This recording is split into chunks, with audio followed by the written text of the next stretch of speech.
We are going live.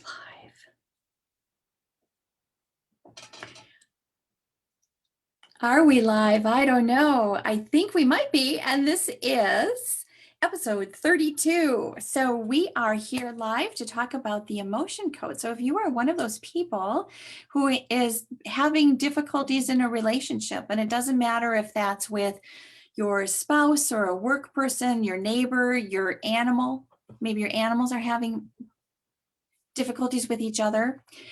So then glad that you joined us. I'm Holly Pitas, an emotion code practitioner, and here with the lovely and wonderful Amber Salembeer of Knots Outside Within. Thank you. So welcome. What is the emotion code and what is it that we're doing? Well, the emotion code is a energy healing modality, if you will, that was created by Dr. Bradley Nelson, who is a retired holistic chiropractor. And what he noticed while he was dealing with clients after clients after clients, that they weren't necessarily getting better.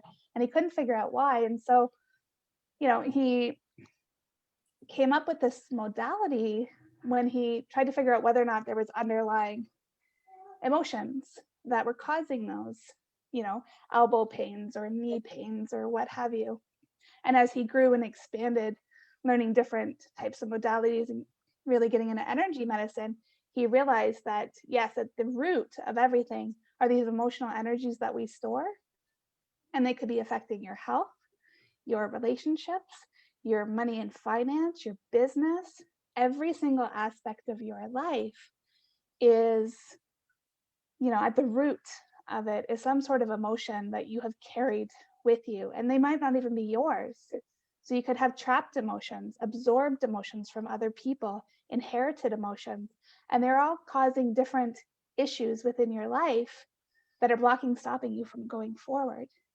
And so to end the month of February that Holly and I have been doing, we are doing relationships. So it might be coworkers, your boss, your partner, your spouse, brother, sister, whatever, that you might be having an issue with.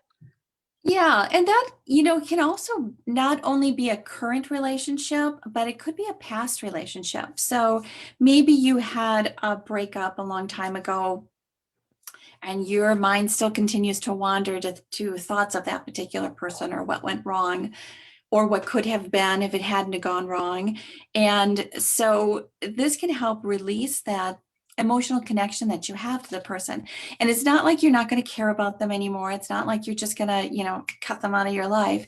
It's just that it sort of erases that emotional trigger. And so you can still think of them, but you're not going to have to get a box of Kleenex because you're crying about it. Or suppose you've got a nasty neighbor who is complaining about, a leaf from your tree that blew into their yard, and they're mad about it. And so what it does is it just sort of removes the fire from the feeling about it, and so that you're able to actually have a conversation with this person. So I think that's one of the most elegant things about the emotion code is that it doesn't erase the emotion per se. It's not like you're not going to be feeling or compassionate or anything. It's just it pulls out the trigger, and it pulls out the nastiness of whatever that emotion is, and it just lets you be able to go on kind of unencumbered. So it's really a wonderful thing. So we do our sessions based on the emotion code chart that Dr. Bradley developed, and he's got it developed or separated into columns and rows, and there's groups of emotions within each of the columns. And so kind of the genre of the emotion is sort of connected to a part of your body. And so that's where your body can sort of harbor these negative trapped emotions.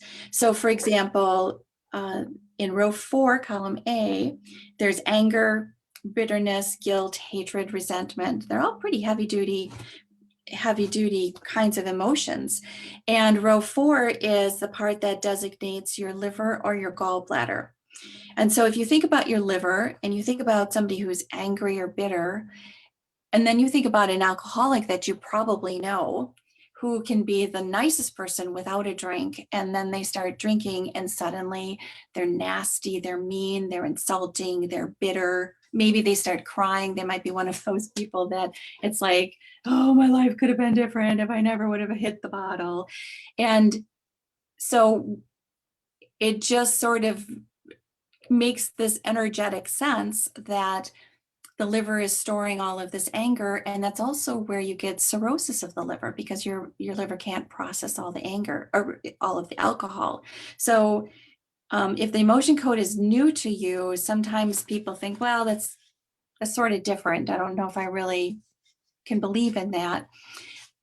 Yet when you start seeing the results, or you start thinking about the people that you know, or you have that encounter with your nasty neighbor and you see them standing out there and you're like, oh, I've got to brace myself because I know they're going to yell at me about this one leaf that I have no control over because the wind changed directions. So when you start noticing kind of your own triggers, and it's like, oh, well, wouldn't it be nice if I could have this conversation and not get bothered, or not walk away and 2 hours later still be mad about it. So that's kind of, in a nutshell, just an example of one of the things that the emotion code can do for you. Absolutely. It's so fascinating. I mean, a lot of it, especially with the emotions and where they are, where they resonate from, is based on traditional Chinese medicine. And, as we bring up these emotions, they have a history to them, right? That anger, that you might have been felt could be stored with the liver. And, the liver acts as this sort of like it's part of your filtration system. And, it can bring back to, when you were 5 and you had an argument with your best friend, or, what have you. And so you're carrying on to that because we never learned how to release our feelings.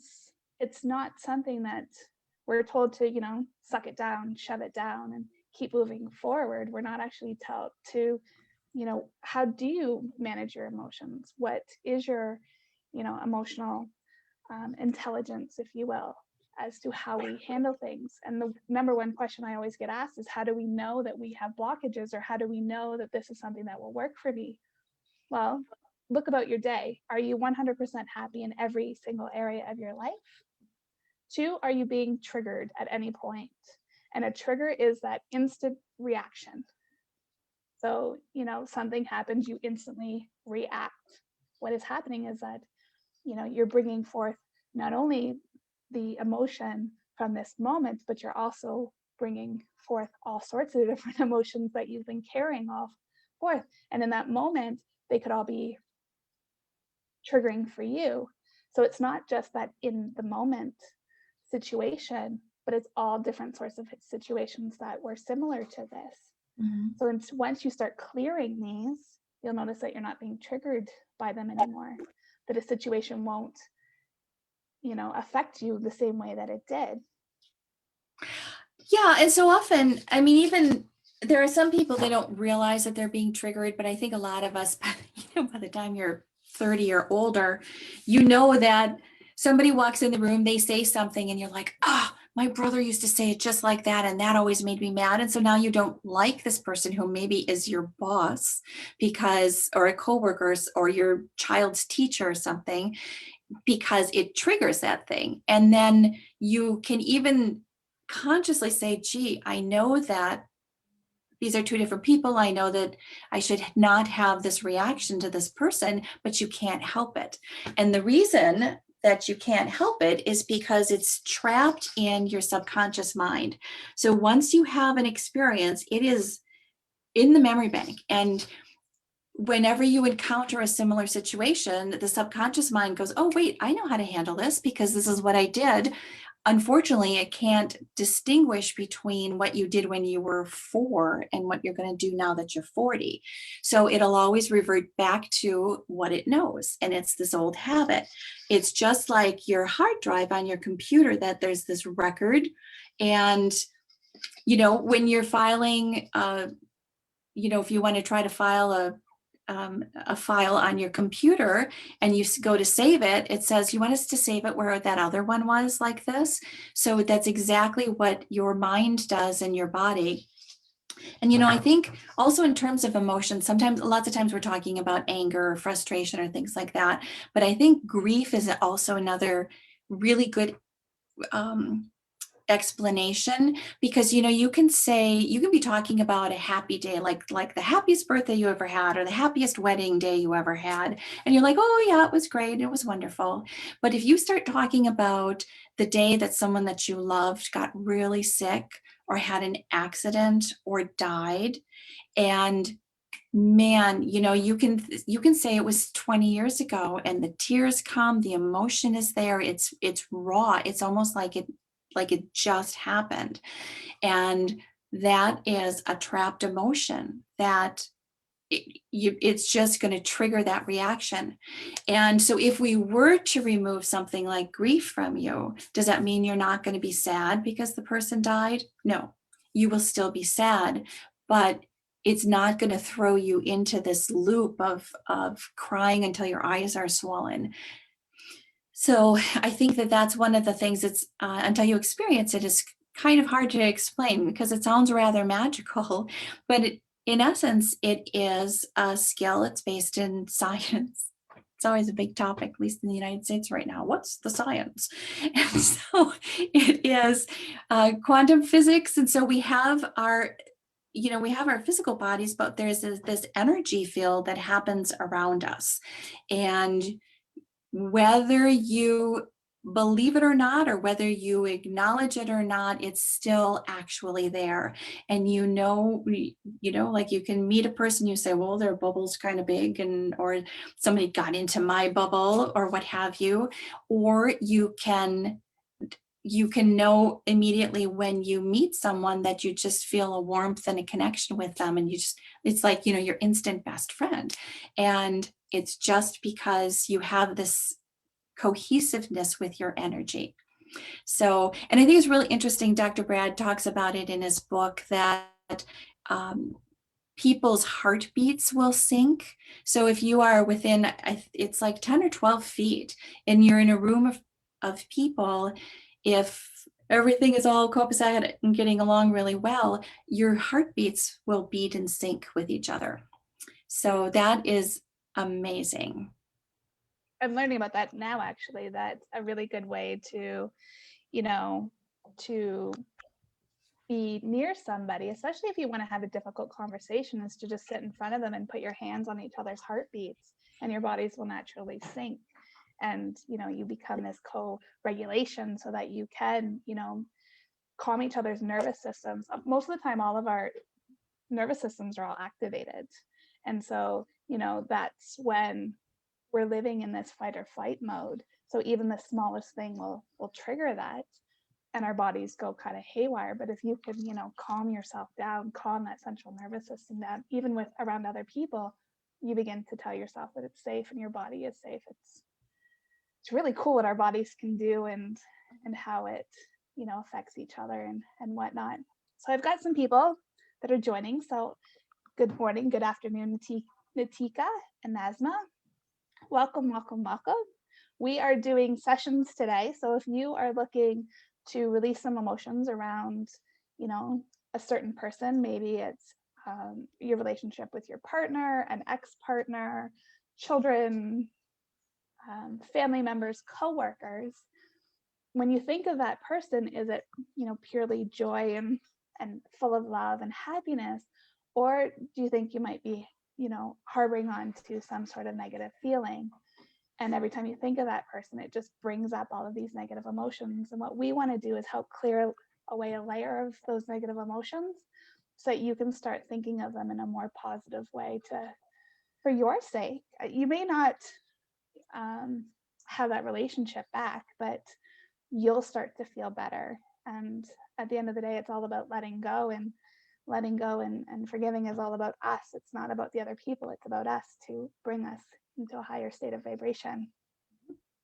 Yeah, so Amber, how would you like to do this? I had Lucy contact me earlier, and she had a friend that died recently, and um, she would just like to feel a little more settled with that.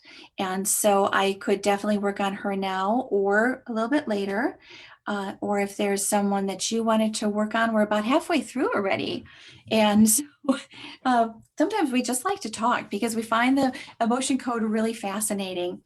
And so, of course, what we're going to be doing is a demonstration today, but Amber and I also have a lot more that we can offer than what we're able to do with the time constraints of our live presentation and demonstration.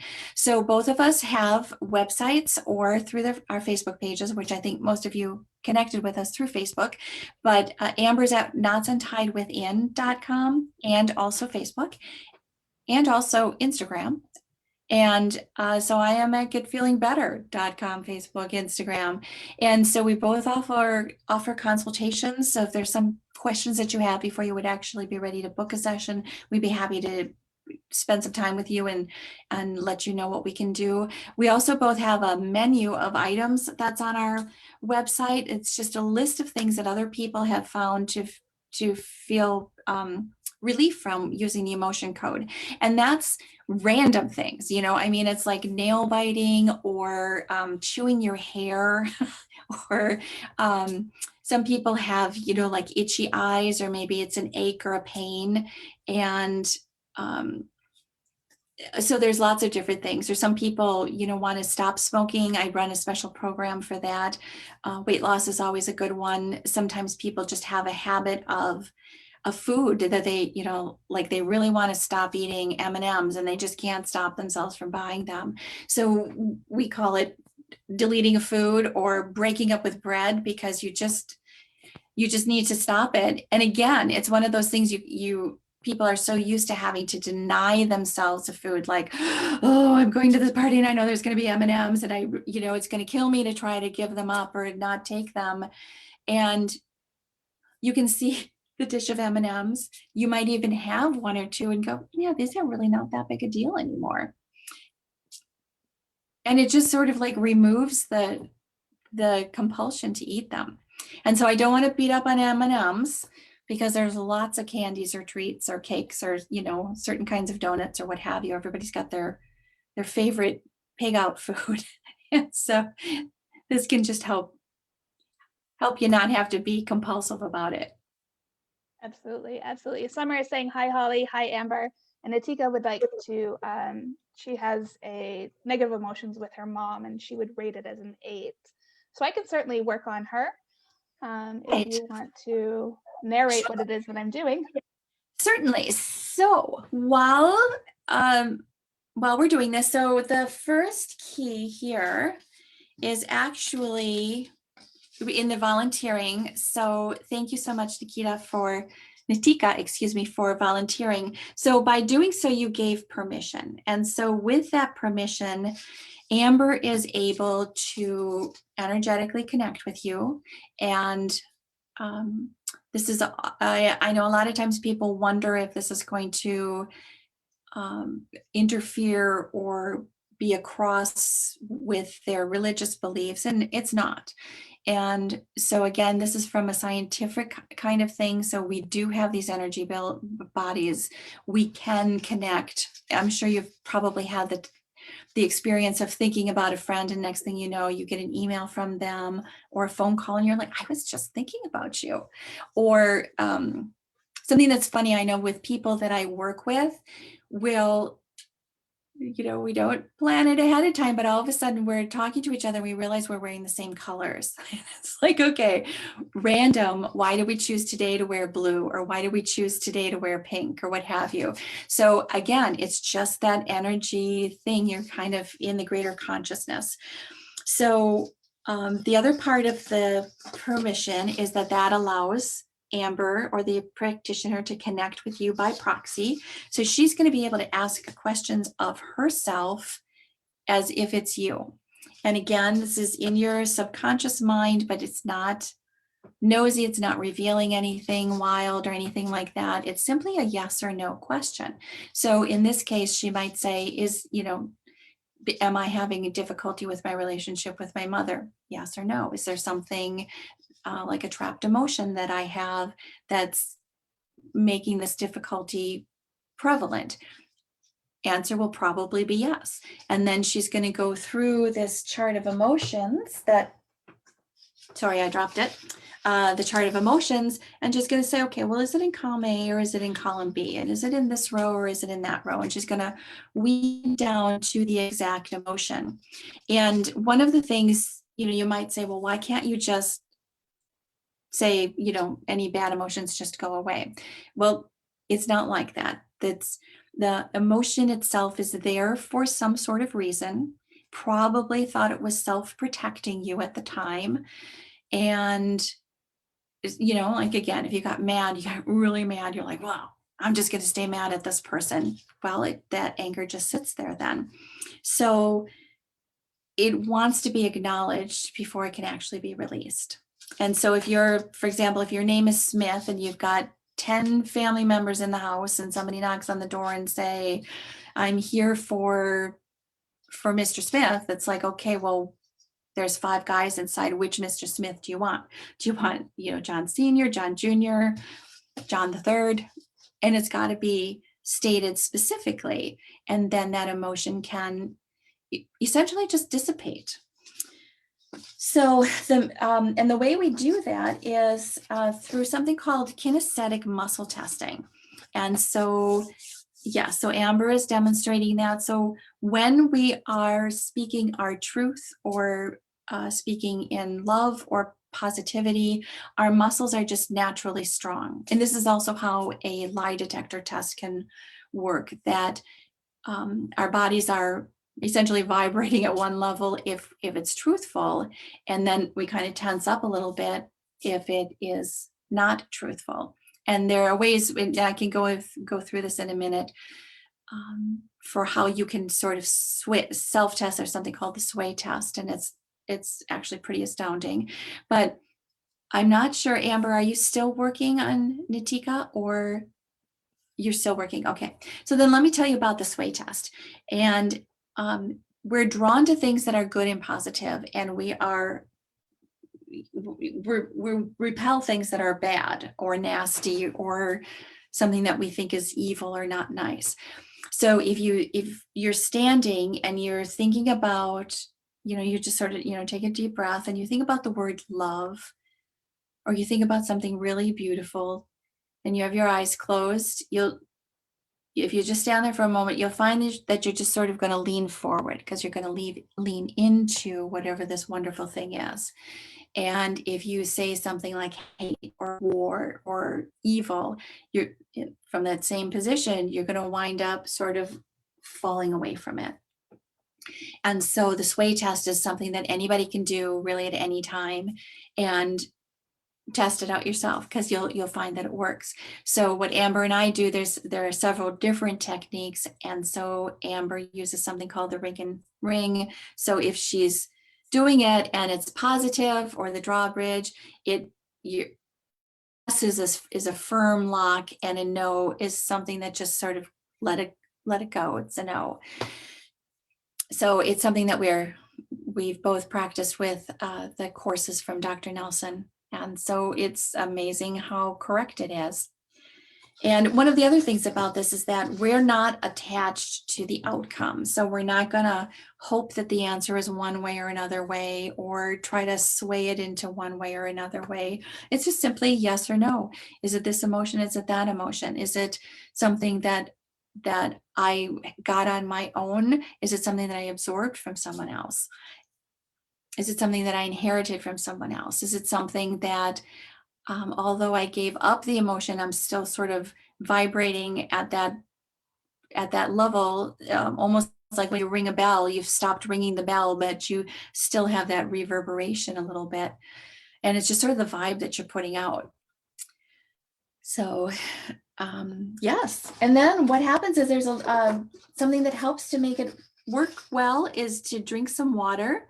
And so Amber and I are both drinking a lot of water.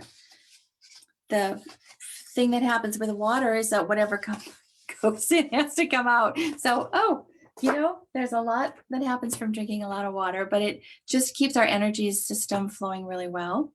And then there's some processing time afterwards. And it's different for everybody. Sometimes you can actually feel something during the session, like and Nitika, if you are feeling something, you get hot, you get cold, you're thirsty, you're suddenly tired, maybe you're yawning. Any of those things can just tell you that the energy around you is sort of moving. And then for some people, they have the processing time, and that might be a couple of minutes, couple of hours, a couple of days. And again, maybe you're a little bit more sleepy, maybe you're a little more energetic, maybe you're a little more short-tempered. And a lot of it's, in a way, it's almost like the pendulum is swinging, so you had the one emotion and it's going to have some sort of a reverberation for a bit, and then you're going to come into this very centered feeling. Sometimes people cry, sometimes they start laughing. It really can be anything. So Amber, how are you doing? Are you done? Fantastic. I am. So I worked on Atika and her relationship with her mom, and some emotions came up. So I released depression, frustration, and taken for granted. So those were your emotions that could have happened at any point with regards to you and your mom. I released hidden terror. So I find that sometimes our subconscious likes to hide emotions because sometimes they're, might be a little too much for us. Again, as Holly was saying, our subconscious mind just wants to protect us. It wants to keep things a status quo. And so when something happens that shakes that status quo, even if it's an emotion, it wants to protect us.